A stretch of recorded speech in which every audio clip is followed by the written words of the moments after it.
میرے باپ چاندیوں نہیں ہاری، ہمارے ادارے ہار چکے ہیں، ہماری عدالتیں ہار چکی ہیں، ہماری قوم ہار چکی ہے، ہمارا پاکستان ہار چکا ہے۔ ہمارے اداروں کے منہ پر ایسا زوردار تھپڑ مارا اس جگیرداروں نے، ان جگیرداروں نے جنہوں نے باعزت بری ہونے کے بعد ایسی فائرنگ کی، ایسی خوشیاں منائی۔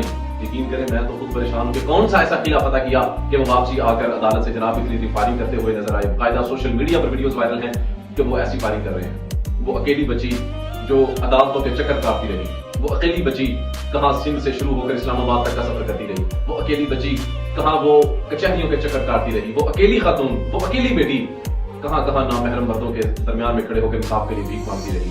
وہی اکیلی لڑکی میڈیا کے سامنے آ کر اپیل کرتی رہی انصاف کے لیے۔ وہی اکیلی لڑکی اسلام آباد کے سڑکوں پر بیٹھ کر احتجاج کرتی رہی کہ مجھے میرے باپ دادا کا انصاف چاہیے۔ تو میرے باپ آپ نہیں ہاری، آپ کے ساتھ پورے کا پورا سسٹم ہار چکا ہے، آپ کے ساتھ پورے کا پورا پاکستان ہار چکا ہے۔ مجھے شرمندگی ہوتی ہے یہ بات کرتے ہوئے کہ ایک ایسے شخص کو باعزت بری کر دیا گیا جس نے کسی کی پوری کی پوری فیملی کو پکڑ کے تباہ کر دیا، تباہ و برباد کر دیا۔ جی ہاں، آج میں آپ کے سامنے ایک ایسی کہانی رکھنے جا رہا ہوں۔ یقین کریں میں نے کچھ یہ جملہ لکھا ہے جو میں آپ کے سامنے پیش کرنا چاہتا ہوں، اگر آپ کو اچھا لگے تو اس کو شیئر ضرور کیجیے گا۔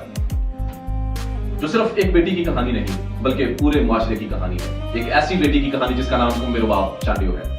سوچیں، ایک لمحے کے لیے سوچیں، وہ دن کیسا ہوگا جب ایک بیٹی کے سامنے اس کے باپ کو چھین لیا جائے، اس کے دادا کو چھین لیا جائے، اس کے خاندان کو چھین لیا جائے، خون میں نہلا دیا جائے اور پھر اسے کہا جائے کہ اب تم خود انصاف کے لیے لڑو۔ وہ بیٹی اکیلی تھی مگر ہاری نہیں تھی، وہ کمزور تھی مگر ٹوٹی نہیں تھی، وہ اکیلی اپنے گھر سے اپنے درد کو سینے میں دفن کیے ہوئے اور پہنچی عدالتوں کے درمیان، عدالتوں کے دروازوں تک، عدالتوں کا سینہ چیرتے ہوئے آگے پہنچی، لیکن وہ ہار کے واپس آئی۔